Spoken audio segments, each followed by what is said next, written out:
ऐसा ही की है। एक आदमी रोड से निकले तो दुकानदार कहे भैया जयराम जी, वो जयराम जी ने कहे अपन जैसे को जयराम जी करे तो अपन कहे जयराम जी। अब उसे कहे जयराम जी, वो कहे हम के दे हैं, हम के दे हैं। को भी सीताराम राधे श्याम जय माता की कहे तो जवाब न देवे, बोले हम के दे हैं। एक बार एक महात्मा जी बैठे थे एक दुकान पे, जब वहीं के निकले भैया तो कौन कही भैया जयराम जी के लिए हम के दे हैं। महात्मा हंसने लगे। दुकानदार बोलो काहे हंस रहे, बोले तुम उन्होंने कब सोची के जे कया कैद, बोले कया कैद, बोले बुलाओ आ जाए पूछे ले लौटाओ। बोले काहे भैया बहुत समय हो गो, को भी तुमसे जयराम जी करे तो तुम कहते हम कह दे हैं। वो बोलो कि हम जाके तिजोरी से कह देत के देख रहे तुम और जल जला, तुम भरी हो तो पूरा क्षेत्र जयराम जी कर रहा हो, तो हम कह देते कि हम कह दे हैं। तिजोरी भरी सो जयराम जी हो रही। तो यहां तो कीमत है पैसे वालों की, पर वहां कोई कीमत नहीं है। जिनने कभी जीवन में दान नहीं किया। दूसरे नंबर पे वो हैं जिनकी यहां कोई कीमत नहीं, पर वहां बहुत कीमत है। वो है भगवान का भक्त, भजन करने वाला, उसकी यहां कोई कीमत नहीं होती। आदमी पगला कहने लगेगा, ढोंगी काए, पाखंडी काए, तरह तरह के नाम रख लेते हैं लोग। तो भजन करने वाले की यहां कीमत नहीं है, पर परमात्मा के दरवाजे उसका स्वागत होता है कि कोई मनुष्य तन सार्थक करके लौट रहा है। तीसरे नंबर पे वो है ना जिनकी यहां कीमत है ना वहां कीमत है। चोर, बताओ उनकी तो कीमत है। शराबी, जुआरी, चुगलखोर, मांसाहारी, पापाचारी, दुराचारी, इनकी यहां कोई कीमत नहीं, और इनकी वहां भी कोई कीमत नहीं है।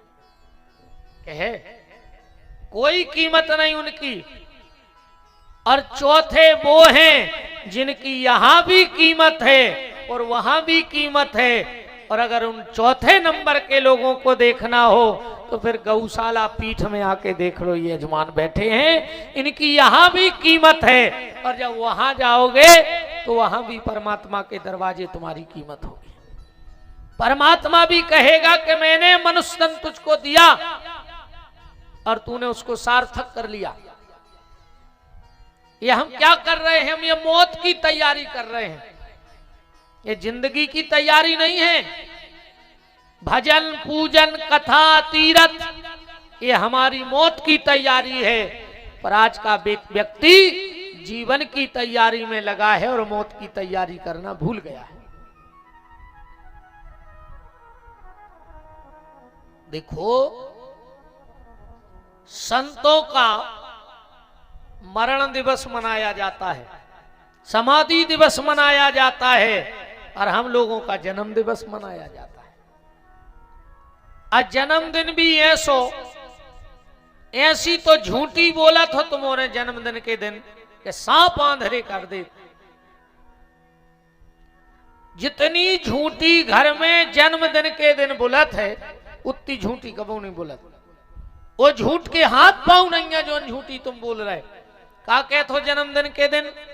तुम जियो हजारों साल।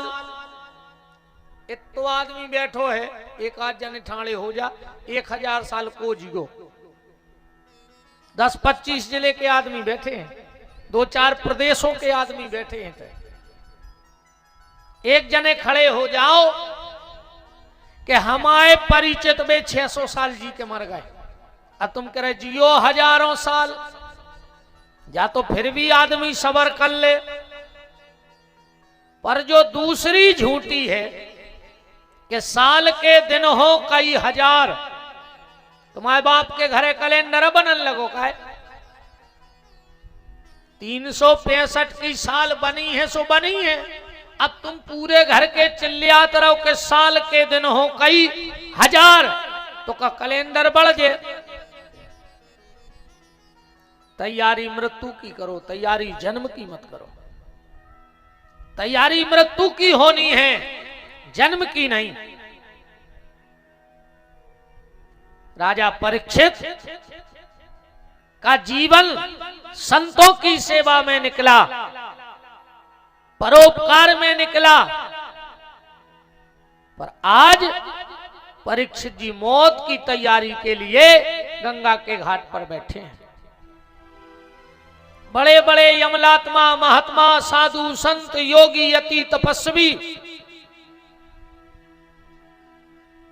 इकट्ठे हो गए। संतों की बैठक लग गई गंगा के घाट पर। क्यों? संतों ने कहा कि परीक्षित जैसा धर्मात्मा राजा अगर श्राप के कारण मर गया तो फिर हम संतों की सेवा का उसे फल क्या मिला? विचारणीय बात है। सर्प काटे मतलब अकाल मौत। अकाल मृत्यु कैसे मानी जाती है? शास्त्र कहता है सर्प के काटने से, जल में डूबने से ये अकाल मौत होती है, इनकी गति नहीं होती है। आत्महत्या क्या है? जहर खा लेना, फांसी लगा लेना और जाकर के पटरी पे कट जाना।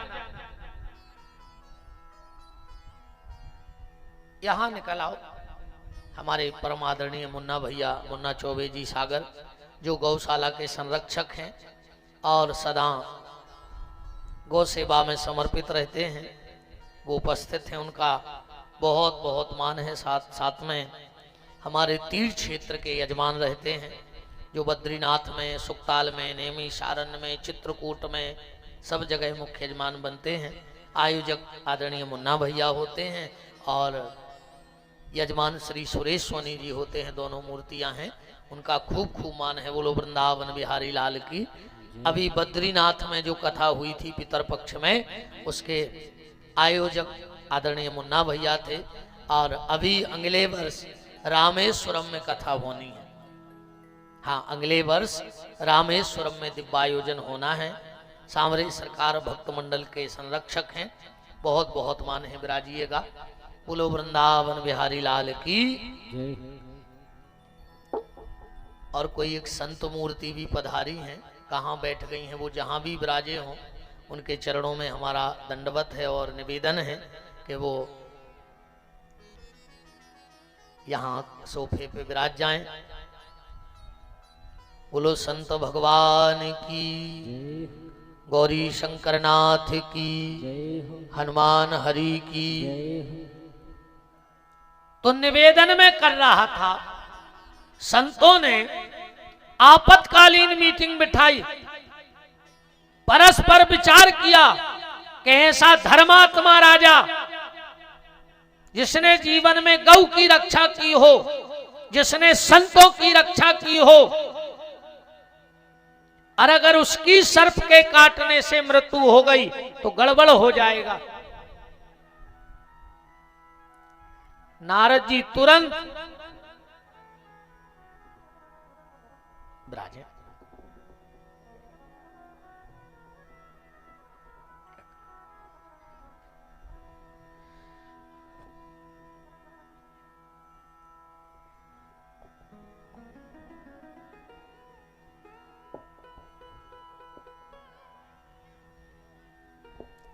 अब कोई अब चर्चा नहीं हो जाए। बहुत जने आ रहे, हम बते आता ही सबसे नाराज को हुज्जन सब हमारे घरे आए हो, पर हम एक एक जन संग मंच पे बात नहीं हो सकत, क्योंकि कथा में व्यवधान होगा। बोलो वृंदावन बिहारी लाल की। राम को राम। संतों ने निर्णय किया और संतों ने अगुआ बनाया देव ऋषि नारद को। कहा, नारद बाबा अब तुम जानो, तुम्हारा काम जाने, पर परीक्षित की अकाल मौत नहीं होनी चाहिए। परीक्षित तक काल ना पहुंच पाए, ये नारद बाबा तुम्हारी जिम्मेदारी है कि परीक्षक तक काल ना पहुंचे। नारद ने कहा उसका तो एक ही उपाय है कि इस जीव तक काल ना पहुंचे, उसके पहले कृष्ण पहुंच जाए। जब कृष्ण पहले पहुंच जाता है तो वहां काल नहीं पहुंचता, और जिन जिनको कृष्ण मिला है उनका काल नहीं आया। और आया हो तो आप लोग बताओ, किसी भी एक संत को, किसी भी एक ग्रंथ में, मैं खुला चैलेंज दे रहा हूं, किसी भी ग्रंथ में, किसी भी शास्त्र में एक जगह लिखा बता दो कि भूतपूर्व तुलसीदास या स्वर्गीय सूरदास, इनको अगर स्वर्गीय लग गया हो, काल आ गया हो इनके पास, जिसको काल आ गया उसको स्वर्गीय लग जाता है। गोलोकवासी बैकुंठवासी ये तो विषय अलग है। ऐसे न कोई गोलोक गवा है, अन्य तुम तो छोड़ के आया हो। अकेले 500-600 की फोटो पे गोलोकवासी लिखवा दे, तुम गए थे छोड़ दे होते। बताओ तुमने टिकट कराओ कहते को कि तुम्हारी तो कछु पहुंच पकड़ है कर दी कि तुम्हें तो ऐसे फोन आओ तो कि बाबा पहुंच गए हैं स्वर्ग, अब तुम चिट्ठियां छपवा दे। पर संतों को काल नहीं आया, क्यों? क्योंकि काल तो आना था, पर काल के पहले उनने जीवन में कृष्ण को बुला लिया। और जिसने जीवन में कृष्ण को बुला लिया उनको काल कभी नहीं आया। नारद जी ने विचार किया, कृष्ण को कौन ला सकता है जल्दी, क्योंकि समय बहुत कम है। नारद जी ने विचार किया कि कृष्ण को अगर जीवन में कोई जल्दी ला सकता है तो वो श्री सुखदेव जी हैं। नारद जी सुखदेव जी के पास गए और कहा, भगवान आपको परीक्षित को कथा सुनानी है। सुखदेव जी बोले हम नहीं सुनाएंगे। बोले क्यों? बोले उसने एक संत का अपराध किया है, एक संत के गले में सर्प डाला है, उसको उसका प्रायश्चित भोगना पड़ेगा। नारद जी ने कहा नहीं जाओगे आप? बोले नहीं जाएंगे, ऐसे राजा के लिए मैं कोई कथा नहीं सुनाऊंगा जिसने एक संत का अपराध किया हो। मुझे ऐसे राजा से कुछ लेना देना नहीं।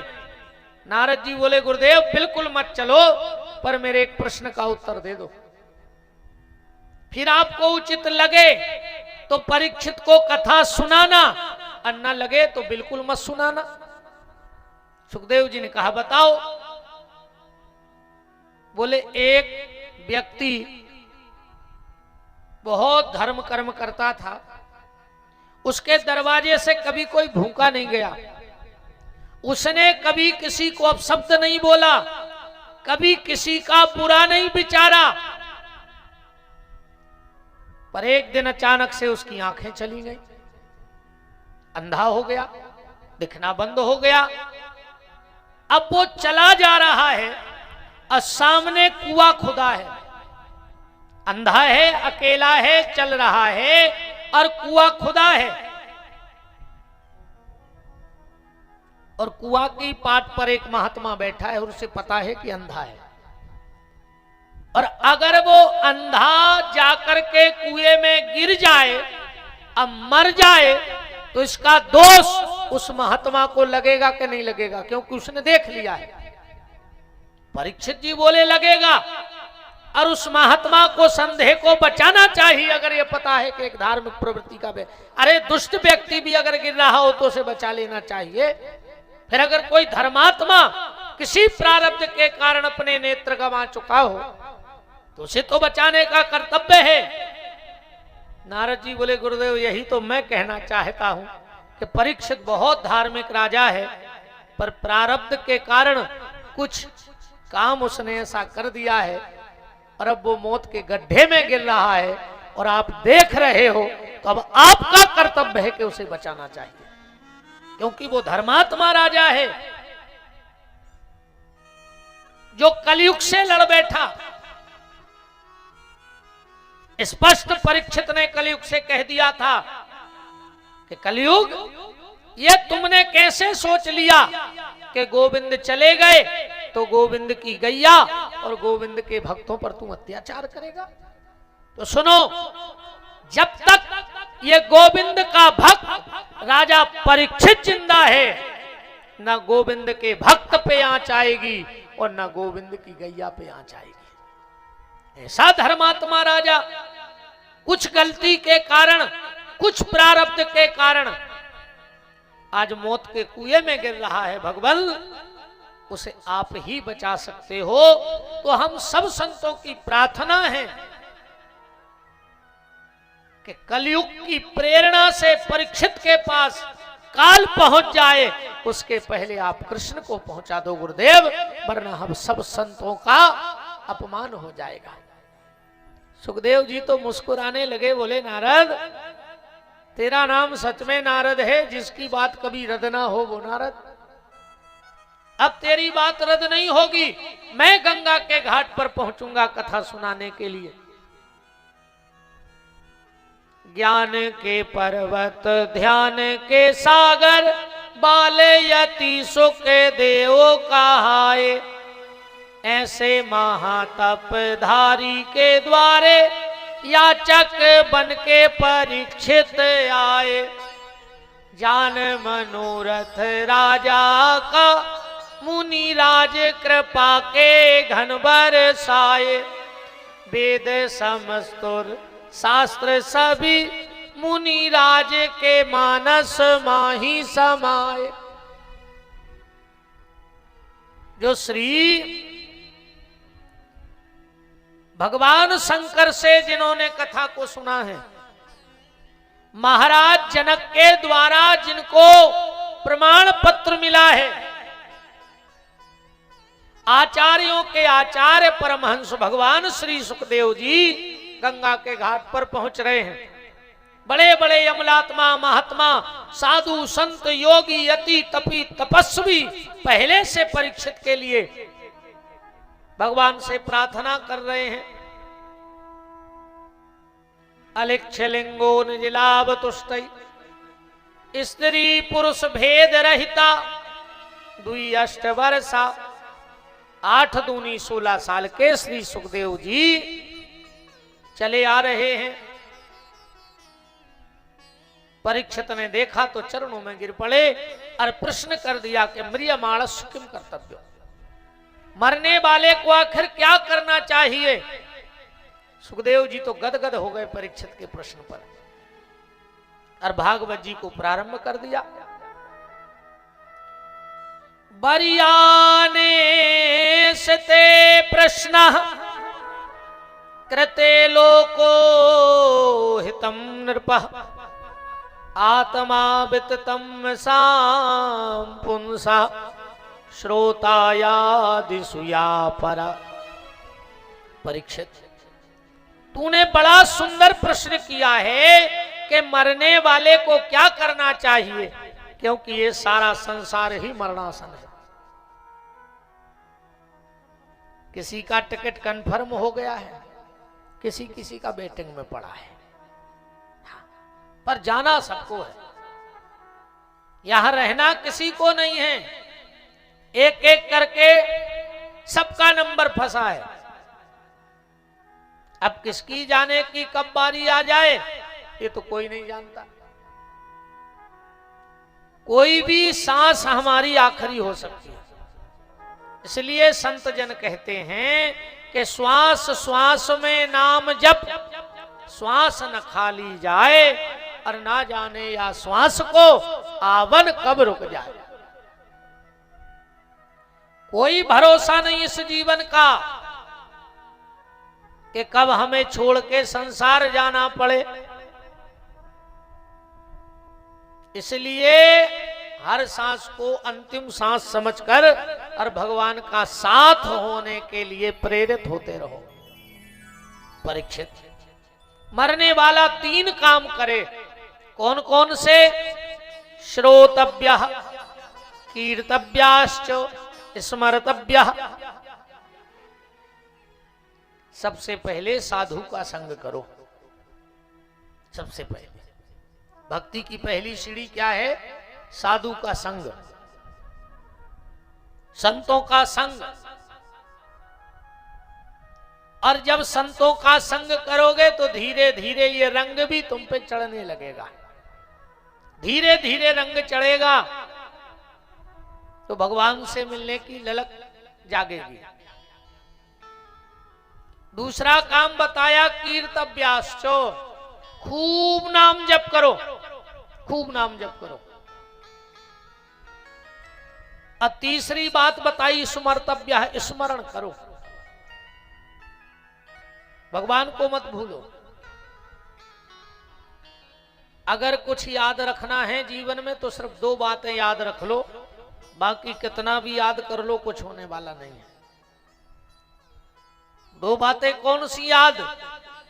2 बातों को भूल मत, और जो चाहे कल्याण, और नारायण के मौत को दूजे श्री भगवान। एक भगवान की याद रखो और दूसरा ये याद रखो कि हमें यहां से जाना है। आदमी ऐसो कब्जा ठोके बैठो है जैसे हो कहूं जा नहीं हो, रोज मर तो देख रहा है, पर रोज मर तुम देख रहे हैं और अपन ऐसे बैठे जैसे हमारे बेल खाए बैठे हो। जब को मर जाते है फिर भारी ज्ञान की बातें करत आदमी।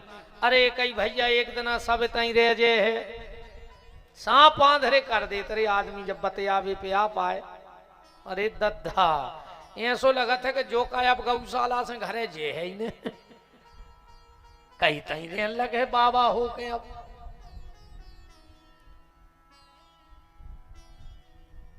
हम धर्म का बखान तो बहुत अच्छे से कर सकते हैं, बहुत गहराई से समझिए बात। हम धर्म का बखान कर सकते हैं, हम धर्म का उच्चारण कर सकते हैं, पर हम धर्म को धारण करने में पीछे हैं। उच्चारण तो बहुत अच्छा है हम लोगों का, पूरे ज्ञान ये बैठे तुमने एक सूद ने कहा सांप आंधरे कर दे। देखो बात जानैया कि तुम कितो जानत हो, बात तो जा है कि तुम कितो मानत हो। मानत कितो हो, जानवे से कछु नहीं।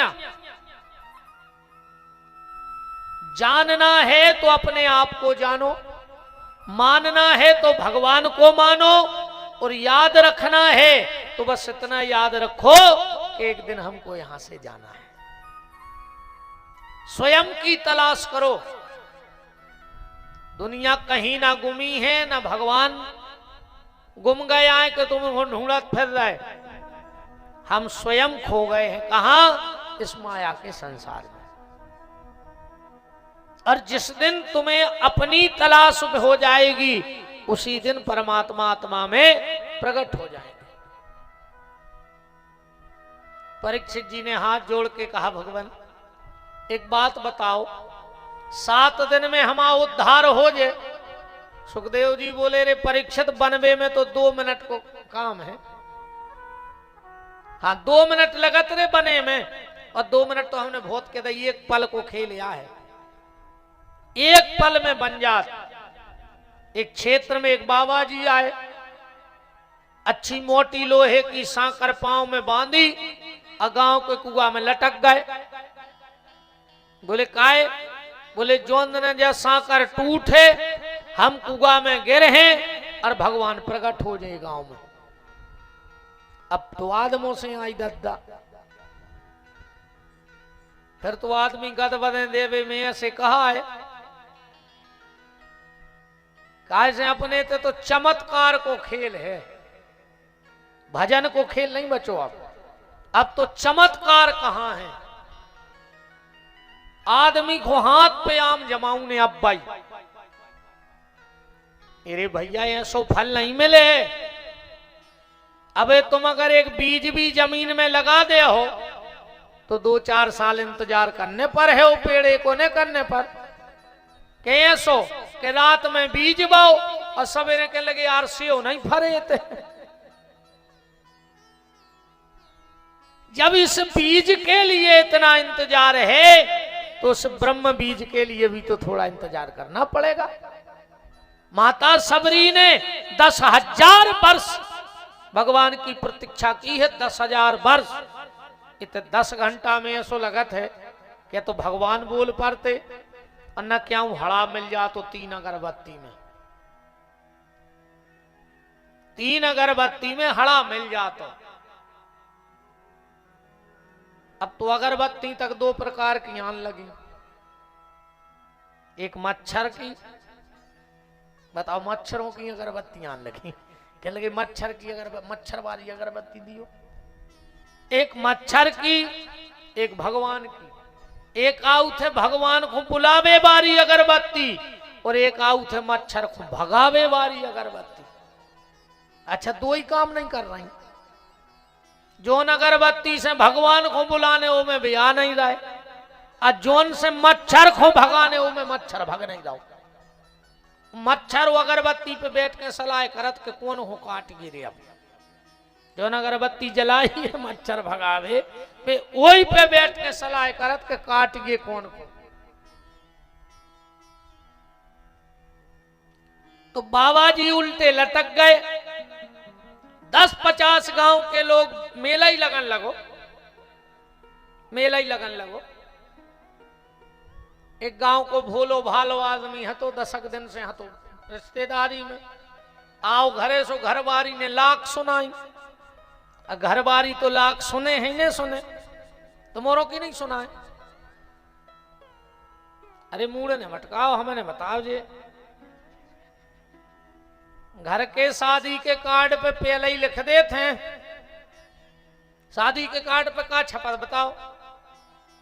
लड़का के आगे लिखो रहे थे चिरंजीव, सो पूरो चिरंजीव नहीं लिखो रहा, ची अब बिंदी। और लड़की को लिखो जाते सौभाग्य कांक्षणी, सो को पूरो नहीं लिखो जाए, 100 लिख के वो बिंदी धर दी जाए। जो संकेत आए घर के पहले ही कह देते के सुनो भाई आ रही है रे, 100 के है 100, तू ची भरने करके। ऐसे बैठे सब चिरंजीव जे 100 के बेवारी सौभाग्य कांक्षणी, और अपन ची ने कर पाए ऐसे जीव। सो चिरंजीव ची भरने करियो तो जिंदा बने रहो, अकौ ची करी सीतारा है ना। पत्नी ने 1 लाख सुनाई के इतने बड़े संत आए हैं, 50 गांव के दर्शन करवे आए, और तुम अभागे रिश्तेदारी में बैठे रहे। जो बोलो भाई चले जा रहे, बिल्कुल सूदरो हतोरे। गाउस के लोग काय बाबा जी काय लटके, बोले भगवान मिल जात। अब बाबा जी को तो अपनो खेल बनाने तो कहने लगे लटके से भगवान मिल जात। बोले हाँ, रस्सी भर टूटी अब भगवान मिले। इन्हें सोची तो बड़ो संत झूठी काय को बोले। सो जो घरे गाओ से एक पतरी सी रस्सी ले आओ, खुद के पांव में बांध के, अकुगा की पाट पे बांध के लटक गाओ। अब रस्सी के तो वजन झेले, अरे वह टूट गई। टूटी सो बिल्कुल कुगा में गिरा ही रहो तो भगवान प्रकट हो गए, ओली में ले लो। महात्मा बोले काय प्रभु हम महीना बार से लटके सो 1-2 मिनट लगे। भगवान बोले के सुनो महात्मा, तुम्हें हतो सांकर पे भरोसो, यही से तुम लोहे की सांकर लटकाए थे कि टूट न जाए न मार जाए। अरे एक हो हतो तुम पे और हम पे भरोसो। सुने जो नहीं देखो के बांधे कया है, इन्हें तो जा सुन ली के लटक के रस्सी टूटियो भगवान मिले। बनने में 1 मिनट लगता है। 2 महात्मा एक पीपल के पेड़ के नीचे और एक इमली के पेड़ के नीचे समाधि लगाए थे। जब वहीं के निकले नारद जी, 2 ही महात्माओं ने प्रणाम किया। बोले नारद बाबा कहां जा रहे? बोले ठाकुर जी के दर्शन करवे बैकुंठ। तो महात्मा बोले कौन से पूछे अयो के हमें कबे मिलो। नारद जी लौट के आए, महात्माओं ने पूछा नारद बाबा क्या उत्तर दिया? नारद जी बोले तुम्हारे घरे भाग जाओ। बोले काय? बोले वे जा कह रहे थे कि जोन महात्मा पीपर के नीचे बैठो है इतई जन्म बाद हम को मिले हैं जितने में पत्ता है। अर्जुन इमली के नीचे बैठो है तो इमली में जितने पत्ता है उतने जन्म बाद वो को मिले हैं। परिवार ने सोचिए मैं तुरे हुए 2-5 हजार पत्ता मने इतने जन्म लग जाए। सोने उठाई माला झोली के लगो अब तो घर ही रहे हैं हमें नहीं मिल रहे। पर इमली बारो बैठो ही रहो नीचे। नारद जी बोले तुम नहीं जा रहे घरे? वो बोलो कि हमें तो जो भर पूछने थी कि मिले हैं कब है। हम तो कहते हैं ऐसी 20 इमली के पत्ता की साल बता देते। मानो तुम कहता आए हो तो जो झूठी ने कहा अब भगवान आ हैं। और नारद जी 5 ही कदम तो चले और पीछे भगवान प्रकट हो गए। नारद जी मुड़ के बोले काहे प्रभु हमें तुमने झूठो सिद्ध कर दो। बोले झूठो सिद्ध नहीं करो नारद, इतने जन्म बाद जितनी इसके भीतर ललक उठनी थी उतनी आज ही उठ गई। सो हम आज ही प्रकट हो गए। तो बनने में तो एक पल का खेल है। बस आज की कथा में तो इतना ही ध्यान रखें रहियो कि भगवान दया करना मैं ते